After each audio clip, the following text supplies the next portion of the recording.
The Berlin Wall, or the Anti-Fascist Protection Rampart as it was fondly called by the people who came up with the idea, was nearly 100 miles long. That's 100 miles of concrete slab, peppered with guard towers, traps and more barbed wire than you could shake a stick at.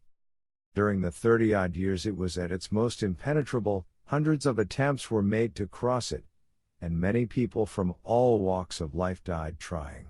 Here are 10 of the most depressing stories relating to those failed crossings of the Berlin Wall. Number 10. The young man who died in everyone's sight. Peter Fechter was an 18-year-old who wanted nothing more than to taste the sweet air of West Germany. His plan was simple: he and a friend would wait till an opportune moment, then sprint across the death strip, it was actually called that, and vault the wall to freedom. Although his friend made it, Peter was shot in the pelvis by a guard and fell inches short of his goal. The whole drama took place in front of hundreds of witnesses, soldiers and journalists on the western side of the wall.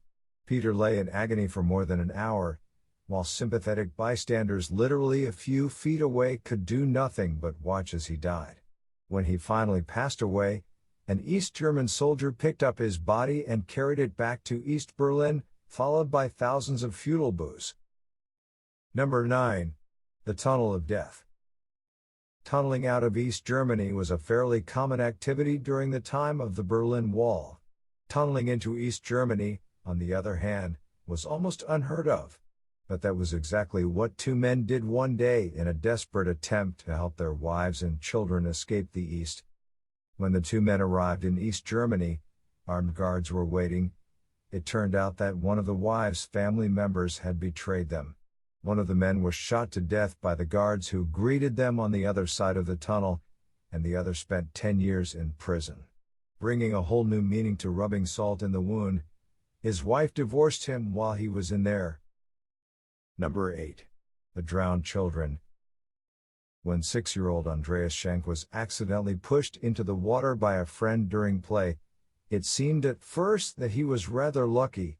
The stretch of water he fell into was heavily guarded by dozens of soldiers in patrol boats and watchtowers. But no attempt was made by any East German official to rescue the child. Though it's arguable that the guards simply failed to notice the boy, they also refused to assist a West German rescue effort, even going so far as to train their guns on the firemen conducting the search. 4 more children died in a similar way before an agreement was reached that put safety precautions in place. Number 7. The Medal for Exemplary Border Service. It's easy to forget that the guards stationed at the Berlin Wall were genuine soldiers, and that they therefore enjoyed all the perks normally offered to soldiers, such as glittering medals. One of the more infamous of these was the Medal for Exemplary Border Service. Its infamy stemmed from the fact that it was generally given to guards who had successfully shot unarmed civilians.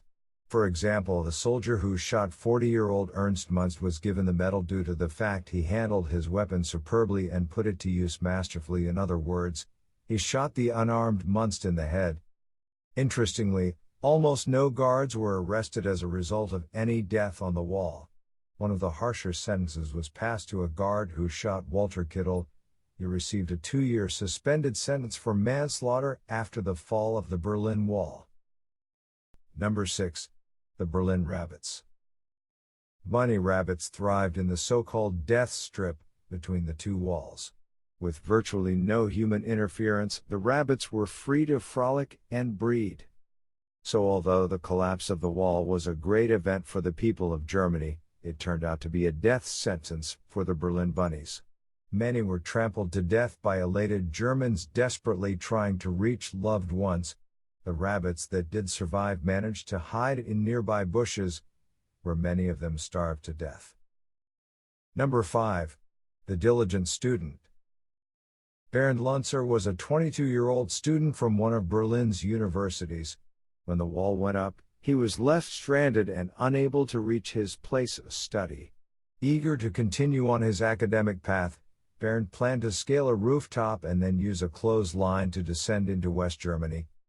But his plan was foiled by a group of guards.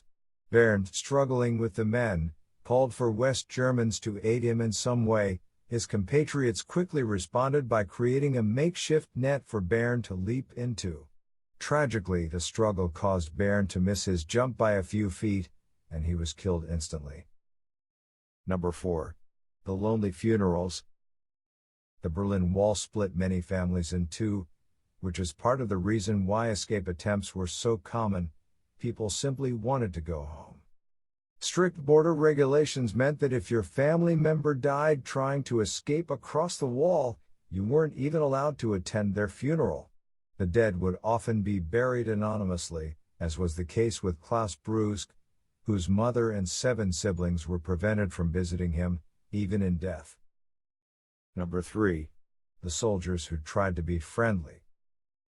Though painted as inhuman monsters by the other side, the border guards were essentially regular people doing their, admittedly rather evil, job. They were for the most part members of the community, and part of the fabric of everyday life. When a group of children asked some border guards to show them the weapons they carried, the guards eventually relented and explained the functions of the guns. But in a freak accident, one of the weapons discharged and struck a nearby 13-year-old schoolboy, Wolfgang glowed. The fate of Private K, the guard responsible, is unknown. Number 2. The unknown victim. Almost every person who died anywhere near the Berlin Wall has had their lives very thoroughly researched and put on display, so that people today might appreciate what they went through. To date, only one person has never been identified.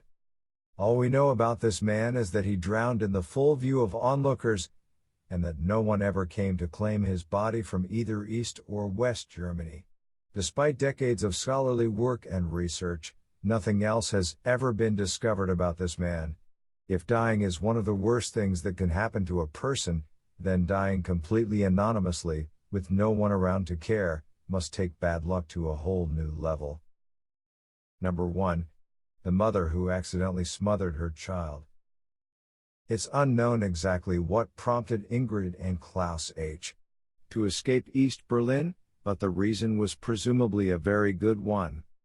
While hiding in the back of a truck, Ingrid's young child Holger began to stir. Terrified that a guard would hear, Ingrid muffled the baby's cries with her hand. But Ingrid was completely unaware that little Holger was suffering from bronchitis, and was therefore unable to breathe through his nose. When the truck arrived in West Germany, Ingrid and Klaus had gained their freedom, but had lost their son.